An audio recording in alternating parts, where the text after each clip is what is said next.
So,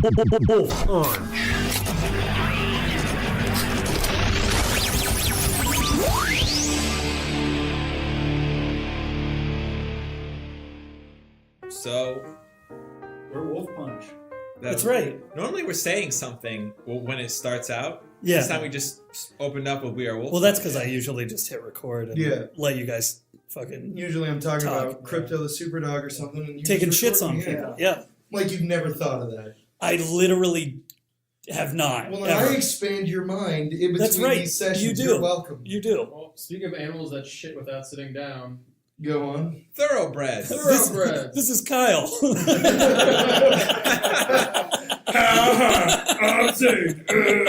All right, save your voice, Kyle. You lose it every week. All right, so we are WolfPunch. I'm Yezin. Spoiler alert. We got Zane, Michael Kemp, Dan, and Kyle. I noticed that Dan and Zane were too cool to talk when they got called on. How are the listeners going to match names to voices now? They know who Grover is. They're not. They're not. There's too many of us.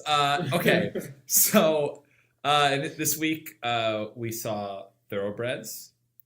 Some of us did. Well, yeah, I did. Some of us did. Thoroughbreds stars Anya Taylor-Joy, Idiot. Olivia Cook, Anton Yelchin in his last movie. I don't know about that. R.I.P. It's not his last movie? I don't know. There might be some more in the can somewhere. Did you know? Today would have been his 29th birthday. And we saw this movie. Oh, happy birthday. In his memory.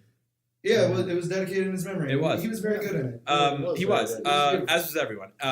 Thoroughbreds is the story of basically just two kind of rich teenage girls, and they reconnect, and one of them is a psychopath. One of them is a psychopath, and then the other one has no emotions. And the other one has no emotions. Michael Coop. And they set out to commit a murder.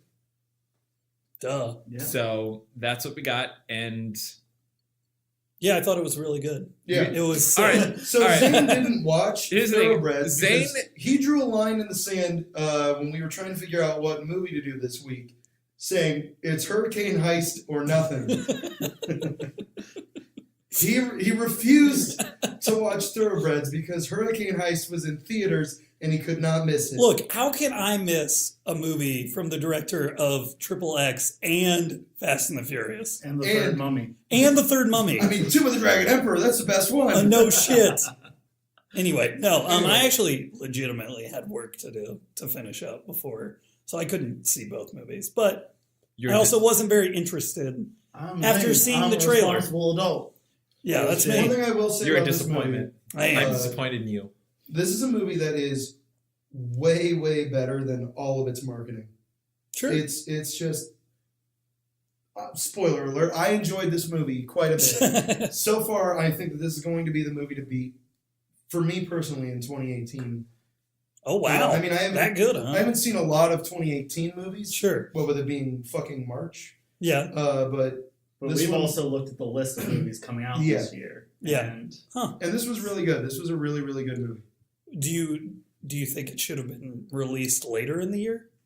No, I don't, because I don't think that I don't think a lot of people are going to see this. March is kind of like a little sweet spot in there where like just enough good movies come out for you to go see them. Sure. Or like interesting movies. They're not all good. But do you think? I mean, as far as like you saying that makes me think like, oh hey, like it could win awards and shit. Like, is it still in contention? I don't think this is gonna win awards. No.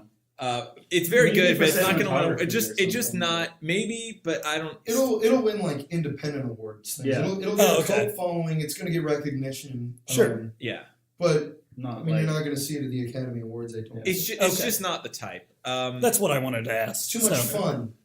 It's too much fun for the Academy. I don't know. So the thing I is say that, but 3 Billboards got a lot of recognition. Yeah, and that happens. All right. So the thing is, like, I didn't see all the marketing that you didn't like. I just honestly, so what I expected going into this movie was that it was going to be kind of like a wacky, like 2 teens decide to commit, kind of a not like, was it Strangers on a Train? It has a type thing? real like neo-noir, like Double Indemnity, Body Heat kind of vibe to it. Yeah, like a sort of a vibe where it's gonna be like two like kind of wacky teens, and one of them is like really stoic, and the other one is normal, and then they decide we're gonna do a murder together, and it's gonna go wrong, and then everything gets wacky, and I thought that was gonna be basically like the murder equivalent of a heist movie, and that's not at all what I got. It wasn't wacky. It was just kind of dark and funny. It was very funny.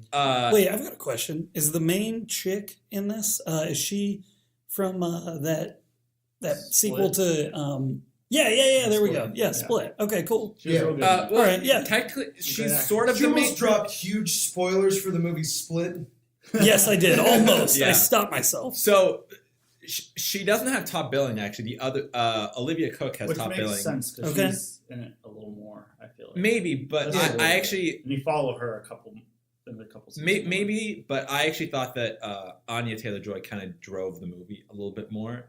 I think fair. they're both That's fantastic in it.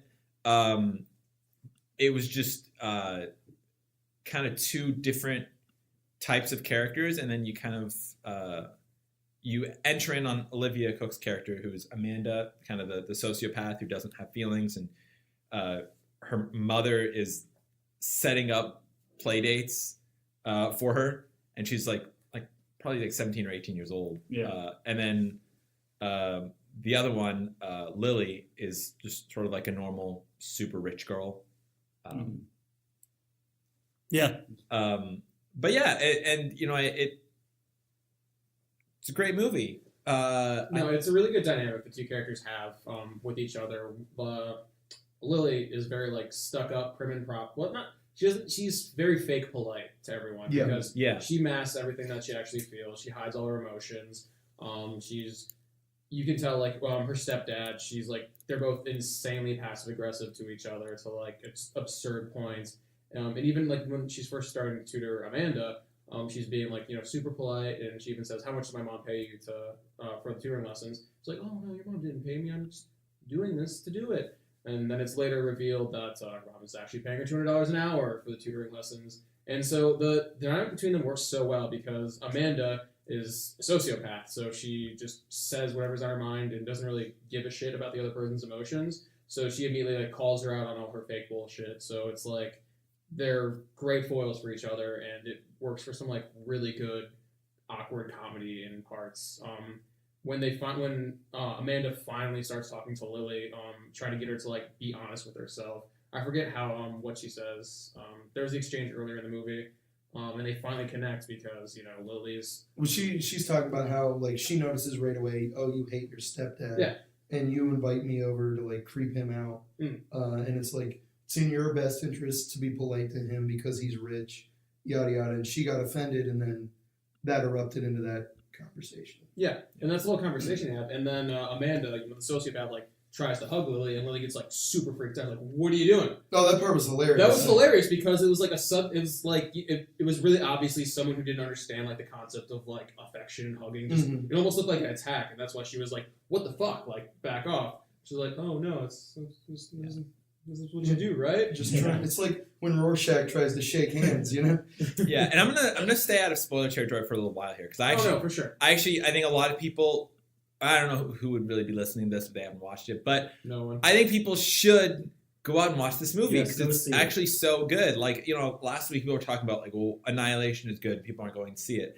This week I'm like, well, Thoroughbreds is good, and people probably aren't going to see it. And I like that we are having that at this point where like pretty early in 2018 where there are like two movies where I'm like, people need to go fucking watch this. Yeah. But I thought it was just really phenomenal. And again, Dan, this made me think of like what you like in movies. Like it's phenomenal at setting tone, and it's phenomenal at creating atmosphere. Like just the way everything's shot, sort of not just the dialogue, but the way some like their deadpan exchanges sort of just, was like my favorite part. I love build that. this like strange tension, like right from the beginning, where you can tell that there's kind of something off between Lily and Amanda, where they're kind of Lily is just trying to mask herself, and then Amanda's trying to like figure her out, and it's kind of intrusive. And then when you get to that hug scene, it's like it's not only it's like it's jarring because you even as a viewer like it feels kind of like an attack, even though it's a hug, right. But at the same time, you can see why the two characters are intrigued by each other and like are interested with one another and want to spend time, like more time eventually. Yeah,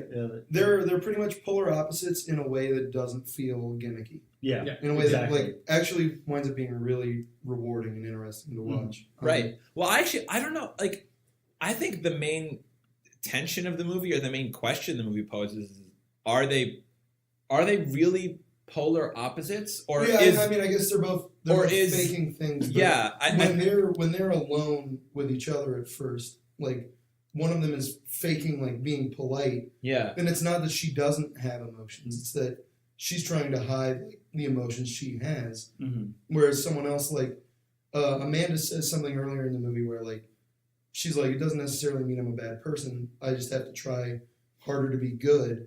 Is like that's something that you kind of get with her character in small doses, where it's like she's not really concerned with morality, but she's not trying to do the wrong thing per se. Yeah.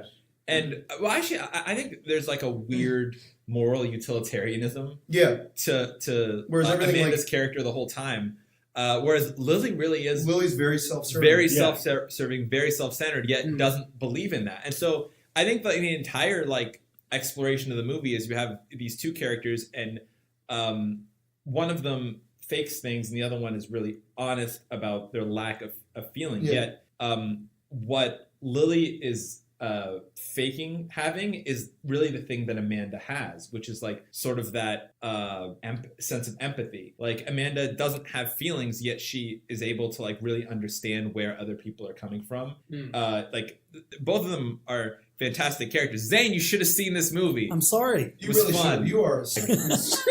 You're a fucking Anton Yelchin's character piece of shit. Fucking idiot. You're on Reddit.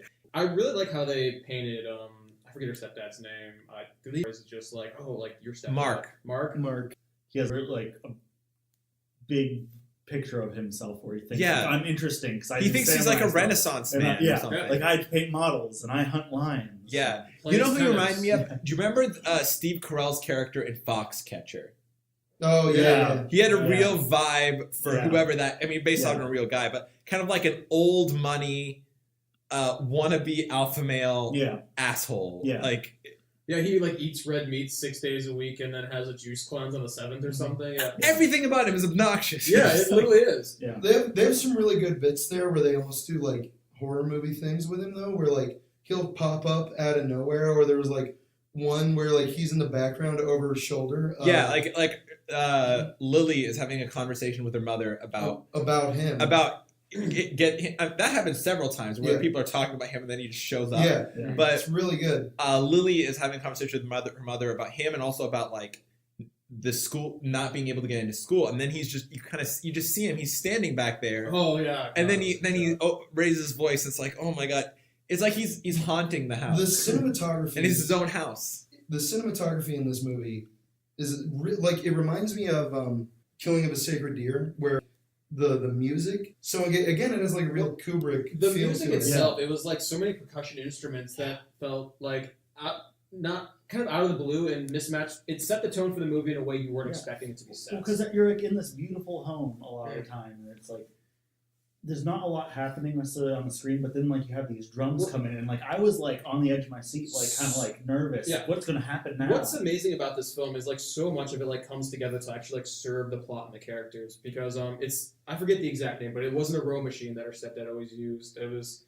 some really. It's basically a fucking row machine, but it has like a 6-syllable word because it's obnoxious. And you never see it. Though. You never see it, but like her stepdad is always working out on it. And it drives Lily crazy because she always hears it because it's the really loud, obnoxious like thing, like going back and forth, like a row machine. And that sound alone builds tension so effectively in certain scenes that it's incredible. Mm-hmm. Yeah, I mean, honestly, the more I talk about it, the more I start to like notice things, like the way information is communicated through sound, like finding out about Amanda and her horse when you do.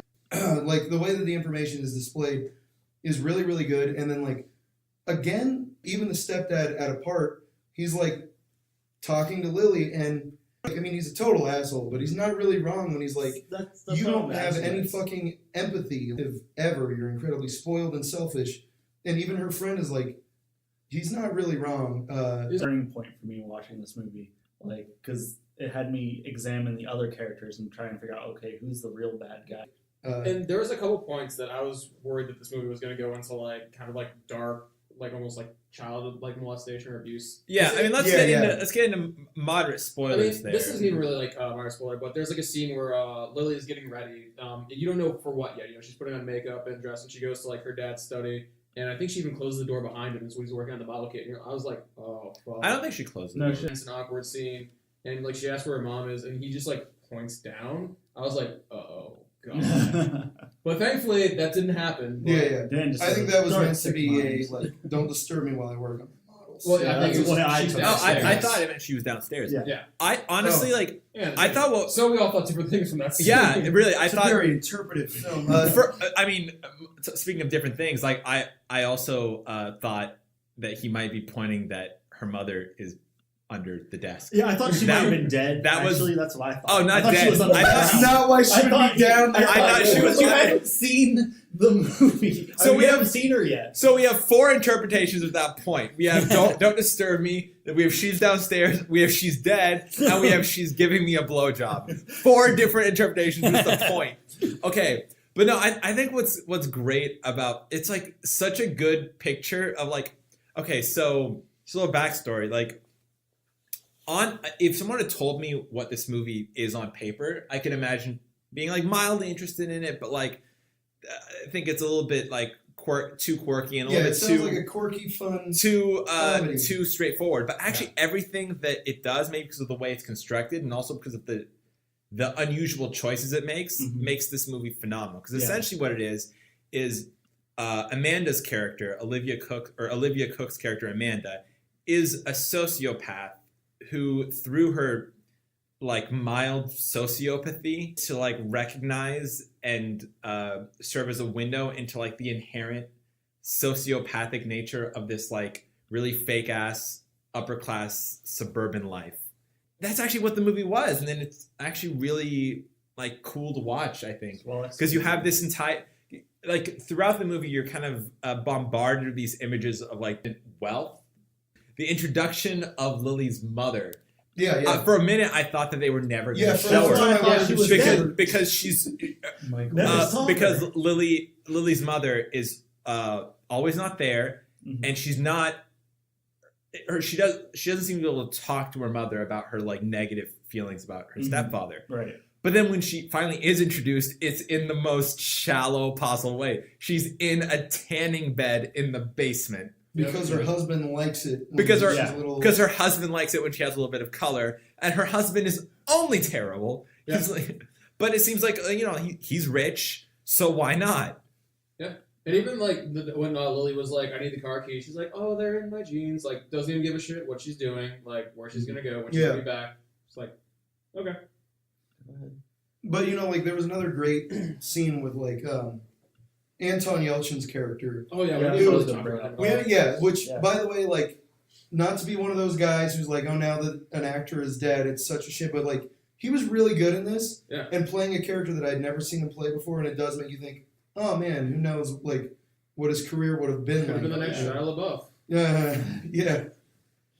Maybe this was for the Yikes. best. Wow. No, I'm kidding. In tonight's podcast, Kyle Miller suggested that maybe it's good that Anton I did not Yelchin mean died. it. I didn't mean it. I didn't mean it. He was very, very good in the movie. I liked him a lot. He was very good. He was very good. I appreciate the guy, and it makes me like slightly. It's like not slightly. That makes me sound like Amanda. It makes me sad that he's dead. Yeah. No, I was the only one that noticed it was his birthday. Don't come after me. All right? Yeah. Anyway, so his character is this horribly sleazy scumbag going to like high school parties to sell drugs to kids and try to bang them, and which he has done before. Which he has he done went to before. jail for and went to jail. Not the actor, the character. Yeah. Just and so like he's really like he thinks that he tells people that he's going to be somebody.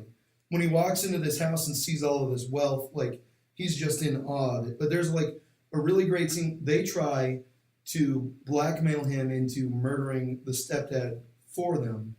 And it's just a really, really good scene where, like, he's a completely sleazy character. Yeah, and he's trying, and while he's trying to, like, hit on Lily. On Lily. Yeah. But like at the same time, he's sort of like, he's saying all these things of like, this is a ridiculous thing. You guys shouldn't be doing this. He tries to walk away from the whole situation, and he can't. He insinuates that, like, he tries to tell Lily to back out of it, and he thinks that he falls for, like, he looks at the dynamic wrong. Yeah, he basically decides that, like, he tells Lily, like, the one Anya Taylor-Joy's character, that, like, don't let your friend drag you into this.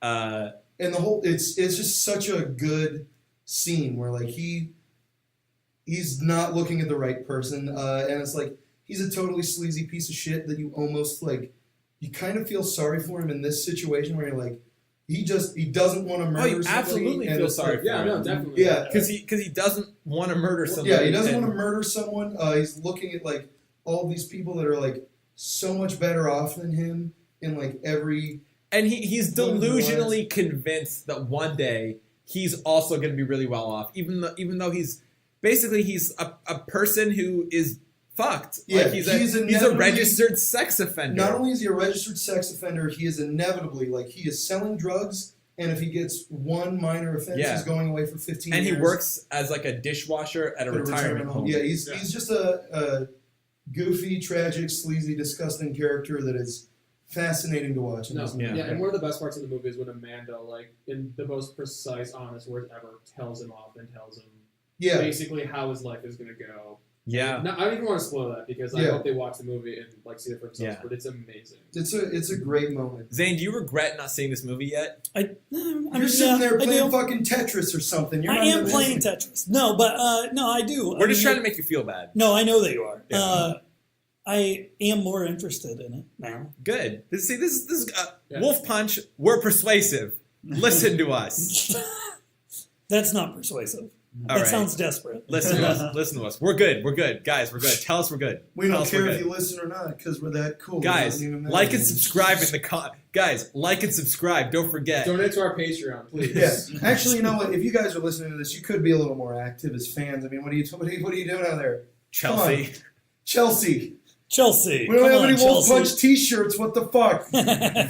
Anyway, I think at this point, like, I want to start getting into spoilers. Yeah, sure. Because I feel like most of the people who are going to listen to this. Yeah. If you haven't listened, or if you haven't watched this, stop listening. Yeah. I genuinely advise you. Yeah, we all endorse this movie. Oh, yeah. Yeah. Heavily. It's worth your time. So, even Zane. Go see this movie. And for the record, if Zane don't listen to him. He opted out to see Hurricane Heist instead. Because it was fucking great. Oh, You'll hear about it later. how are you a part of this podcast again? How did that happen? Because you need someone to balance the scales. You need someone to be We need trash. someone to edit them. Okay. So one of the main questions that hovers over this movie throughout is why Lily hates her stepdad so much. And it never fully answers this question. But I will say that throughout the movie, you kind of, living in this day and age and knowing, like, kind of what kind of a creep he is and sort of just looking at the dynamic, you do wonder, is he, like, molesting her? Is he sexually being abusive to her? And the movie kind of seems to indicate that no, that's not what's happening. Yeah, which honestly, and I'm not saying that would have necessarily been a bad way to go, but I'm actually really glad it didn't go that way because it makes the movie so much more gray in terms of the dynamic of it. I kind of feel bad for the stepdad. I mean, I didn't want to see him murdered. Well, what's weird is he's such a creepy guy that you don't feel bad for him, even though he got murdered. Yes, there are parts where, like, spoiler. I mean, now that we're in spoilers. Yeah, he does get murdered. Yeah, and you don't have to see him get murdered. Yeah. Okay. So an incredible sequence. Lots of things we're saying here, and we're gonna go into them one by one. What's fascinating about the movie is that Lily's character, as it turns out, might just be like a really self-serving, sociopathic, bad person who hates her stepdad because he's a drag on her, is mean to her, and he's a drag on her life, and she's going through things. And I think that's like sort of what the dynamic between her and Amanda becomes. Like there's that scene where Anton Yelchin's character, Tim, he tells Lily, like, hey, don't let your friend drag you into this. When really, as it turns out, Lily is, I mean, at first it seems like that a little bit, but throughout the movie you find out that Lily is actually the one dragging Amanda. Yeah. And it seems like Amanda... Like, I don't think that was her plan all along, but there's a switch in there. Right. Well, it's not necessarily there's a plan, but the whole... I mean, if you think about it, the whole plan is just based on Lily's needs. Yeah. It's just Lily wants her stepdad out of the picture of her life. Because her life would be better if he wasn't there. Because her life would be better. And it's not that he's doing anything like abuse. It's just that she can't stand the guy's fucking face. Mm-hmm. Yeah. There was a great scene like 2/3 of the way through when Lily's confronting her stepdad, and he's basically like, when he says like, you don't possess empathy, you can't understand anyone else's perspective. Says the only reason I'm still paying for you to go to like the shitty college is because I already wrote the check, or shitty boarding school, whatever the fuck. Yeah. Boarding school, college. Amanda's off to the side. She's holding a knife and she's like ready to attack and kill him at any moment. Yeah. But then it never happens. Yeah. The conversation ends and Lily is in tears, and then Amanda walks up. That's when Lily is like, she's like, you didn't do anything. Yeah, like you didn't do anything. He's like, what do you want me to do? You weren't endangered. She was like, well, you think it's okay for him to talk to me that way, and you're just like, awesome. There we go. Like this movie does a great job of like setting up characters and kind of like you having predisposed ideas of how they are, how they're going to act, what they are actually like, and then flipping it on its head. Yes. Yeah. Like I said, that was a really good scene where it's like, I don't agree with you, Michael. Like, I don't give a fuck about the stepdad. I think he's an asshole piece of shit. When he was saying his whole thing there, I was kind of like, but yeah, kids suck. I'd probably say this to like a shitty, stepdaughter too. At the same time, like I get it. It's like, this is a rich guy who sees himself as an alpha male. He's always working on his own perfection, and he wanted like a trophy wife, and he didn't want some fucking kid with it, mucking up the works. And then this kid also happens to be horribly self-centered. Yeah. And it seems like she's from. I mean, the thing is, like, she's not like a poor kid whose mom married rich. She comes from money. Yeah, and like the only reason she got into her last school that she got kicked out was because her father sent a check. Yeah, mm-hmm. And it's like you get the impression that like this guy was probably never going to be a great stepdad, but he also probably didn't feel like he was getting anything back. Like, this is somebody that's just using him, and like they know their situation right because right from the back, like Lily's character, like, her dad dies, and here's this fucking guy swooping in to replace him. Yeah. And it's like, why should I give a fuck about this guy? And why should I give a fuck about this girl? Yeah. And he's probably of the like, well, if she's not gonna make an effort, and then like he looks at like, oh, this is a kid just riding on my coattails. Yeah, and the whole time the mom's just like, trying. Absent. Yeah, just absent, but still trying to tell her, like, oh, it'll be fine, it'll work out. Like, I wish things could go well for you, kind of thing. But as soon as the stepdad says anything, it's immediately on his side because he's the one paying everything. Yeah. And I think, so it's in the like end, the mom in Titanic. So again, another thing, this movie is really good at subverting expectations. So expectation was going to be that these two girls would hire Anton Yelchin to kill the stepdad, but he would show up and it'd get wacky and weird, and then they'd have to like step in, and instead, Anton Yelchin's character chickens out. Yeah. He doesn't show up, and then he's basically out of the movie till the ending scene. End, yeah.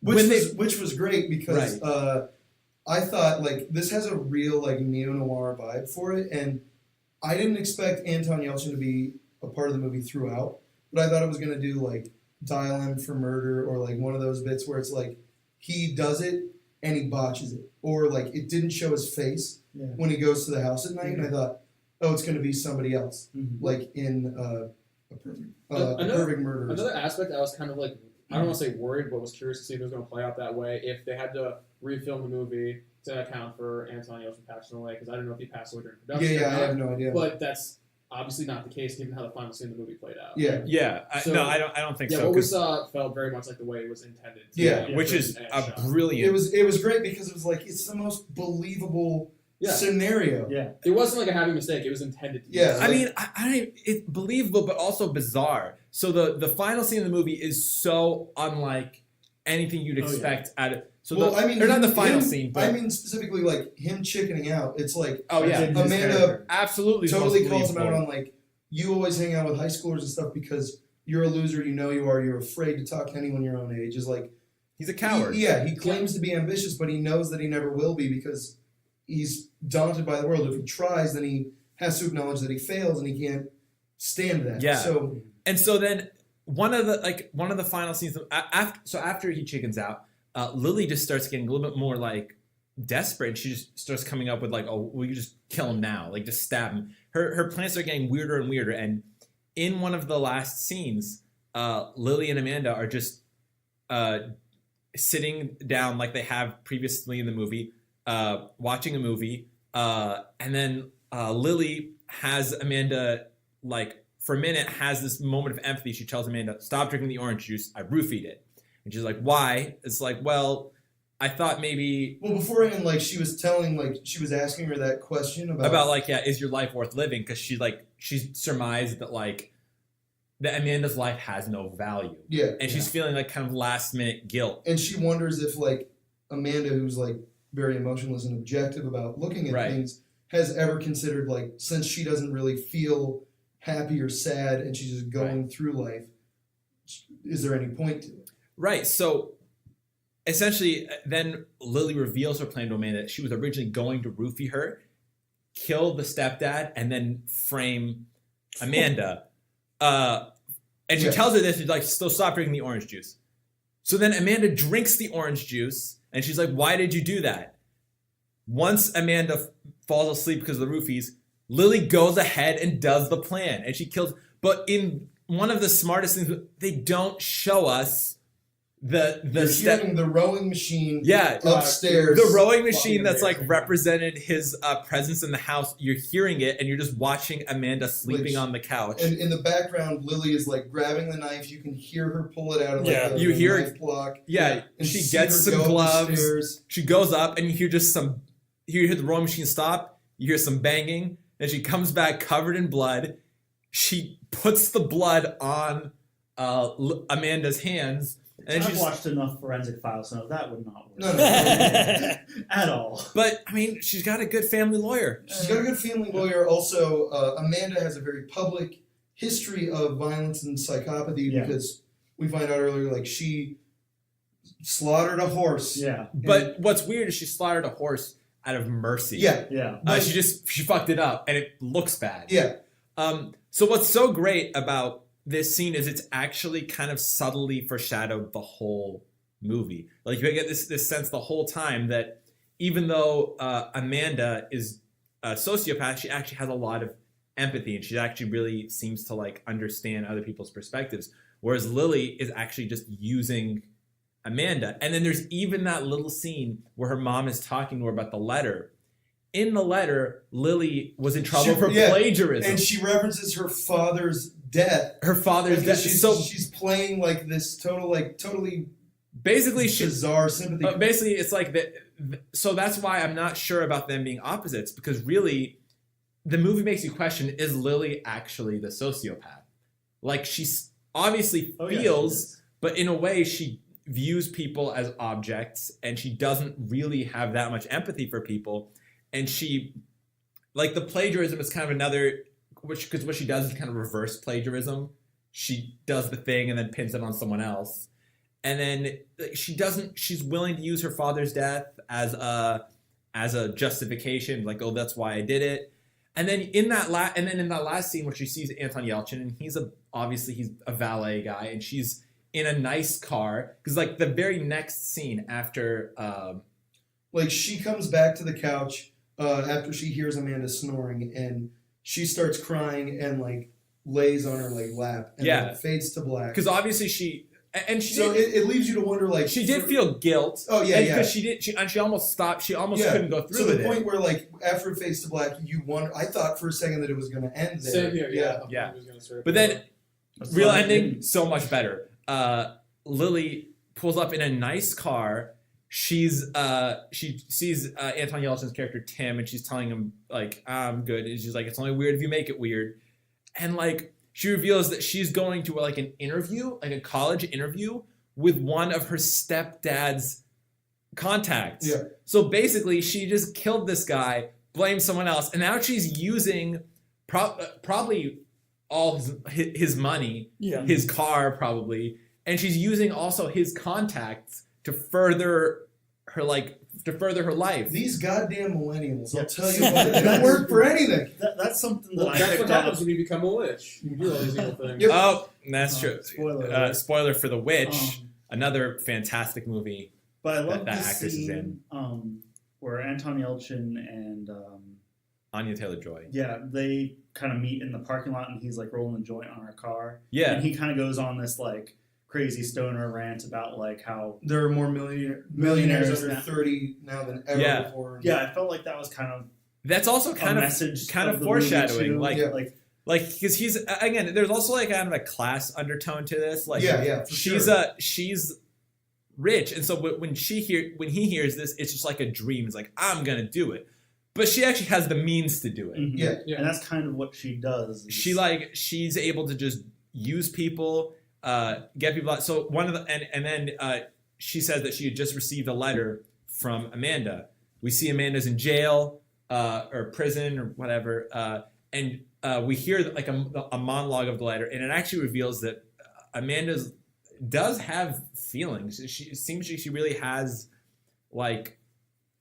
I mean, the last shot of her is her smiling, so obviously she has feelings. She has things that she cares about. She looks at like a photo and like remembers like her and her friend like riding horses together. So she had taken the fall and she had like friendship because Lily was her only friend as a kid, and then Lily.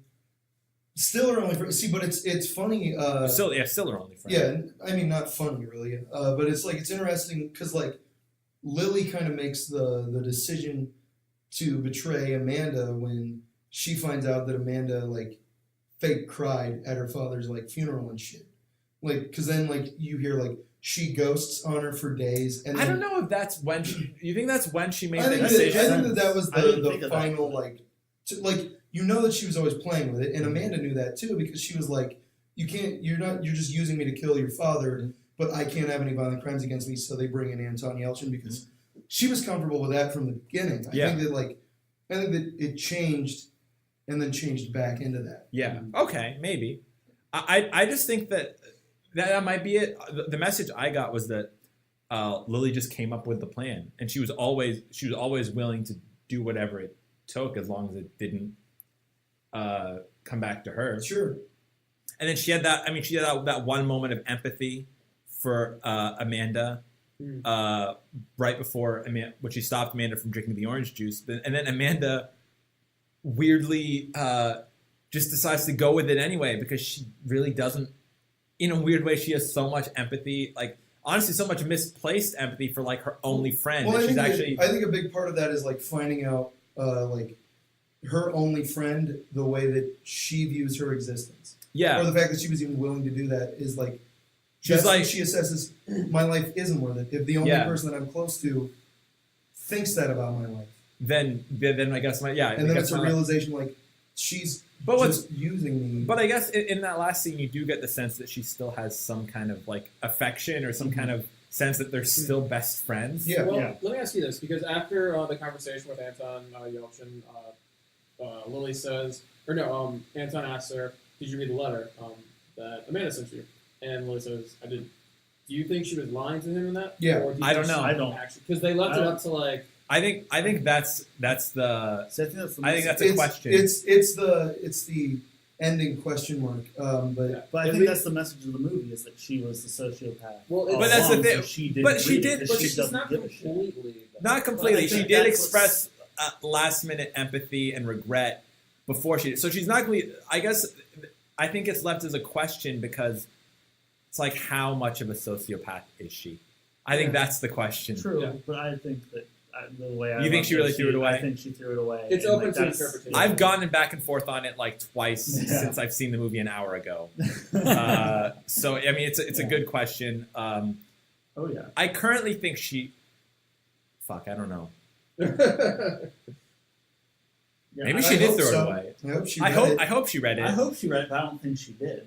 I think that's kind of what the movie was trying to say, is that you have the person who's actually, you thought didn't have any empathy, does, and she writes these letters and you think she has this great friendship.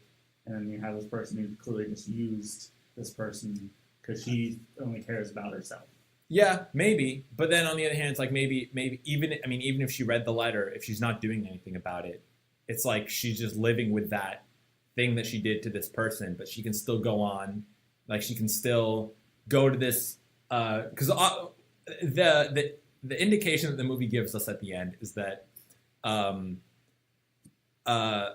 Amanda, because she actually like sort of has empathy, is going to live an abnormal institutionalized life, and then Lily is actually, and then Anton Yelchin, because he's a loser, he's always going to be a loser, and then Lily is actually going to live a super successful life, and she's going to be like as rich as the stepfather that she killed. Mm-hmm.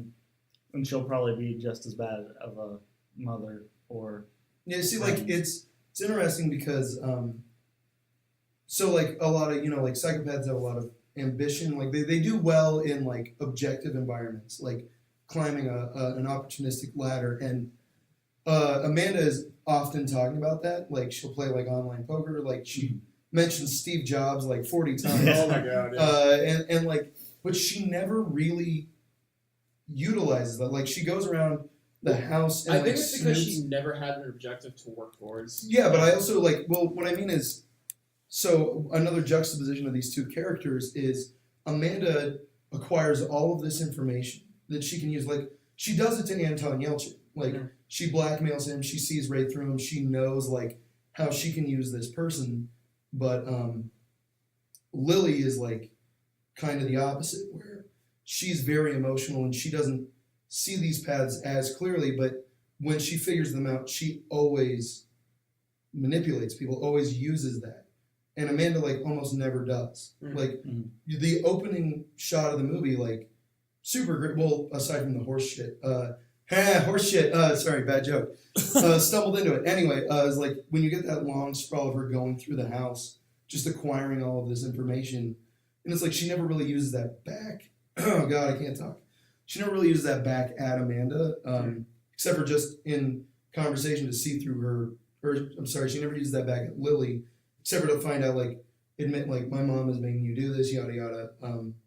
So it's just really interesting to see, like, the psychopathic character not be the manipulative one.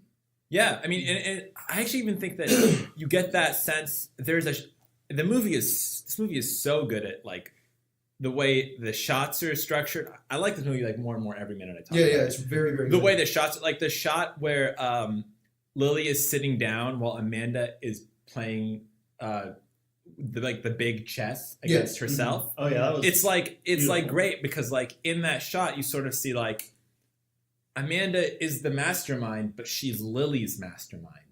You know what I mean? Like, yeah. Like 100%. she's the mastermind who's like figuring everything out and formulating all these plans and these tactics. And but Lily's just sitting there, and so Amanda's doing it for Lily. Yeah, and you see that like come up so much, like when Anton Yelchin like bails out, like Lily has very, very emotional reactions of like, oh well, now he's gonna turn on us. We've gotta go find him, and like we should just kill Mark. Is that his name? She suggests killing Anton Yelchin. We should kill him now. Oh no, you mean the stepdad? Or? Yeah, she's like, we should kill him now. We got to go find Anton Yelchin. She's saying all this stuff. Yeah, and Amanda is the one who's there to be like, you're being too emotional about this. You need to calm it down. So it's like a really interesting dynamic where one of them is emotional and ambitious, and one of them is just objective and calculating. Yeah. Wow. Yeah. It's a really, really good movie. And the more we talk about it, it's like, it's a whirlwind. Yeah. That's not the whirlwind we saw today. Yeah. I think that about covers it. Yeah. Right? Anyone have anything else? No other than Want to do recommendations? Well, just shout outs to the director, since this is the first thing he's ever directed that's been in theaters. Who is the director? Give me 1 second here to get to the. Meanwhile, Michael. I recommend it. It was just beautifully shot, wonderfully acted, just interesting to watch. The tension you feel, like The performances. Just go see this movie. Just go see it right now. Okay, I will. Zane's beady-eyed fuck. Yeah. I thought we were going to get through a podcast without you calling me Without commenting on your ridiculous eyes. or calling me a pervert or any of that stuff. No one mentioned pervert. So you just brought it up No, yourself. but he does usually. I can't believe you passed up on this movie about teenage girls, you fucking pervert. There we go. There it is. Yeah, I mean, you got a director? I do. It's Corey Finley, and his IMDb page outside of this is fucking blank. Wow. Yeah, he looks like a super young dude, and for his debut, he's the writer as well as the director of the film, which is goddamn impressive. Corey Finley, you're a rock star. We like you. But yeah, I think that That's it. I also like big recommendation. I think Anya Taylor-Joy kills it in pretty much everything she's in. She's in The Witch. She was in Split, and she's doing such a good job. Mm-hmm. Olivia Cook also equally phenomenal. Anton Yelchin, even Paul Sparks, like all of them did great. I think the way the movie is constructed is like it takes a premise that could have been kind of dumb and quirky and turns it into something like really interesting and unusual and honestly weirdly, like, although it's not the same type of movie as like Killing of a Sacred Deer, I do compare it a little bit in my head, and I think this is like a superior. Oh yeah, I liked this more. It's like They are different movies. They're very similar, but that movie is all about like just dread and despair and trying to make you feel uncomfortable and awful. Whereas this movie is going for something very different than that. That's true. That is much more of a horror film. It is very much more, but I was surprised at how much. I think there's horror elements in this. Well, no, for sure. This is like a dark comedy thriller type film. Yeah, but tension driven. Yeah, I would say. I mean, so is Killing of a Sacred Deer tension driven. Yeah, exactly. That's why I just think I would say okay. I think I would just say that like this movie makes so many unexpectedly great decisions.